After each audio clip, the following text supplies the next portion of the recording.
Welcome to Martini Live. Here we are again. Last night we talked about waking up with J.K., J. Krishnamurti, and I like doing that. I got some interest. A lot of people checked in, and it's based in the talk was based in my experience, so it's real. Yet at the same time, it's metaphorical, in that here I am, I'm 80 years old, I'm looking back on my journey, and it all seems to come together in blocks of 10 years. And it's a lot like the journey of Odysseus, you know, where he stops at these different islands, but and each island is a stage of the journey. Each island is an entrapment that he has to break free of. And our life is like that. When you get enough experience and you begin to look back, you can see the islands of Odysseus. You can see where you were entrapped there for a while, and finally you broke out, whether it was a relationship or a place or a state of mind or something, and you break free. And when you break free, everything is possible, and you move to the next island, and it becomes an adventure. It becomes riding the dragon. This dragon. What is this dragon inside that either kills us or we ride? It's doing both. You might call it, in India, it's called Shiva, who is the god of destruction and creation. They're together, not separate. So creation is destruction, destruction is creation. And so this destruction, creation moments seem to be like the gateless gate. We have to go through that before we can break into the next level of our life, which is an adventure of consciousness. Our life is not an adventure of some marble rolling around in a ring of other marbles. It's not an adventure of trying to find Mr. Right or the treasure or whatever. It's not external at all. Although we live in a material world, so we believe it's external. And that's the big illusion. The journey is not external, it's internal. And it's the journey of consciousness, awakening. Awakening consciousness. Going from the unconscious to the conscious. And every island we get stuck into is unconsciousness. And excuse me a minute, the cat is here. Come here. The cat got locked in the foyer and it was going to start meowing, so anyway. You work with what you got. So I hope I'm, you know, in these talks, as I come here and talk with you, I hope that I'm I want to share that journey metaphorically without getting into the idea that I'm just tooting my horn or something and said I had a big experience. It's not that at all. But the experience, the story that you share is really your story, but it's grounded in personal experience. So it becomes two things. I see it two ways. My personal experience, yet that personal experience is universal experience. So it's personal and impersonal, personal and universal. They come together, you see.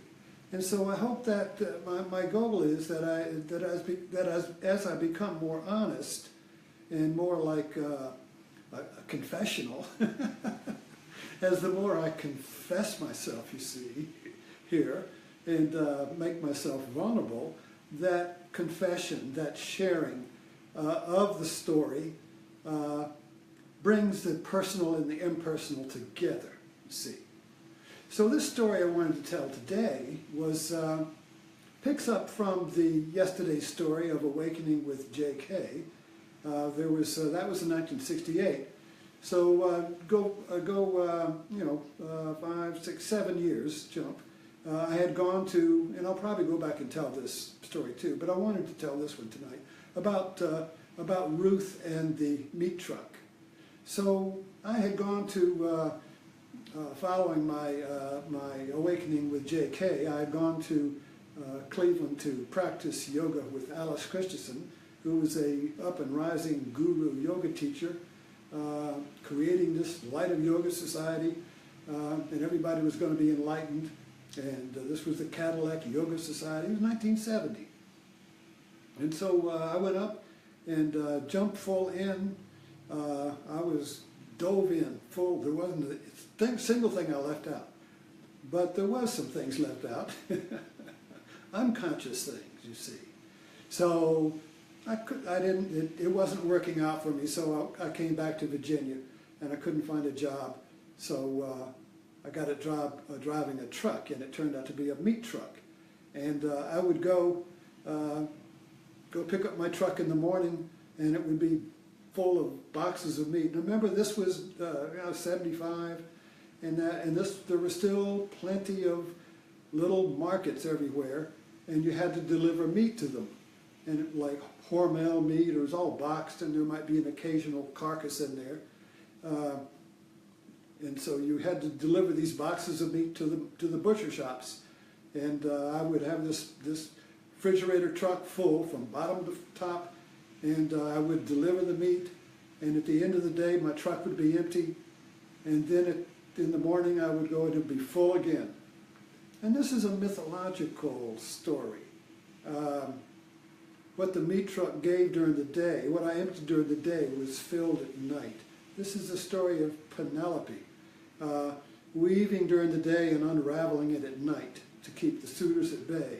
This is the story of the carnivorous island in the life of Pi, that gave to you during the day and took away at night.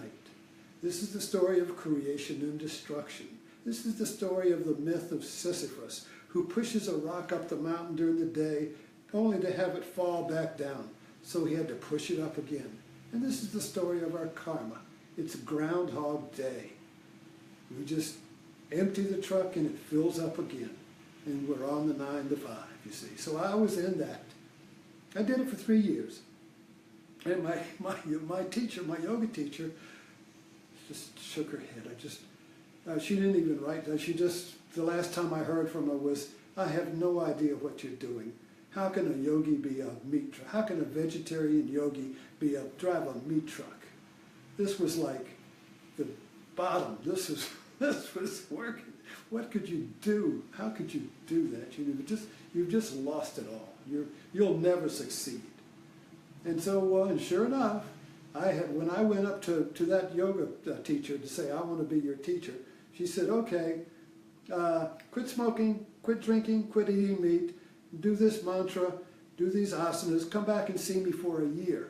And I said, oh, is that all? So I went back to Virginia, and the meat fell off, the cigarettes fell off, the liquor fell off. I did about an hour and a half of mantra work, did these yoga asanas. That's all I had to do, and I did it without a break for a whole year. And here I was driving a meat truck, and the cigarettes came back, and I'm buying them with one hand, and then I'd throw them out the window. Next time I'd stop at a 7-Eleven, give me some cigarettes, and then I'd drive and throw them out the window. And then I got a Big Mac attack. And not only that, but I was eating Tomasic food. I would take home the expired hot dogs that the meat market threw out. I'd say, look at, honey, I brought this meat.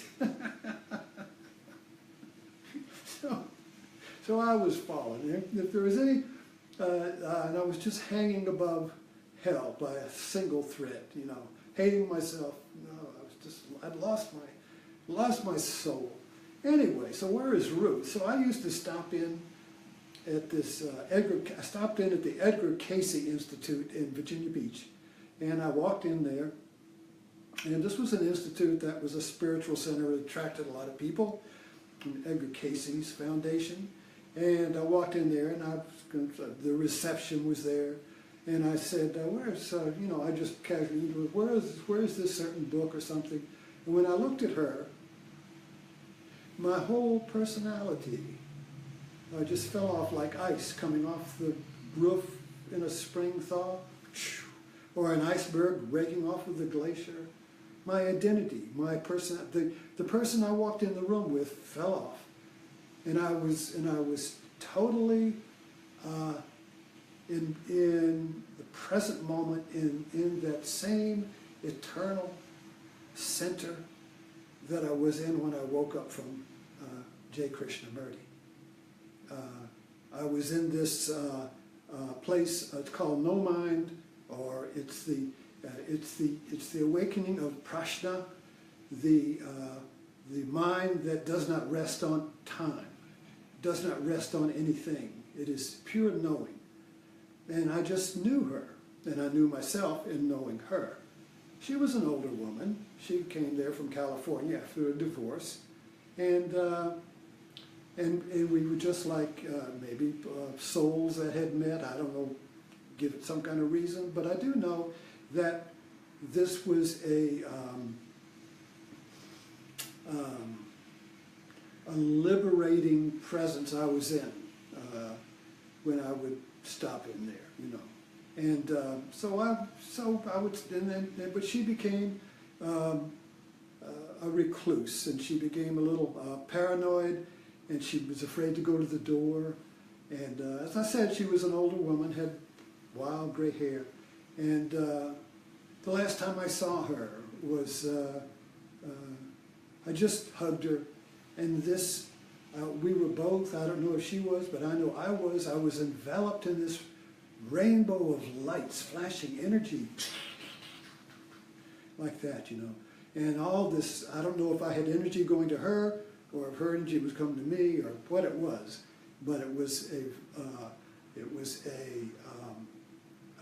transcendental, and it really were lights.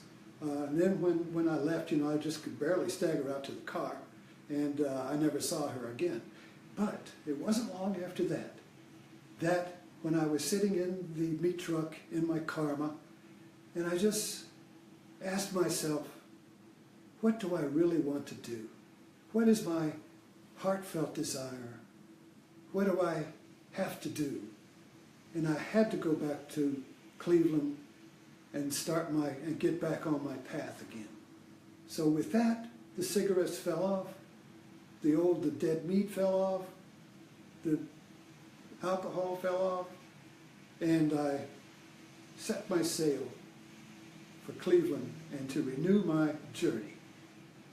So I look back on that, kind of like Odysseus would look back on his journey, and the island of the meat truck driver and Ruth, you see.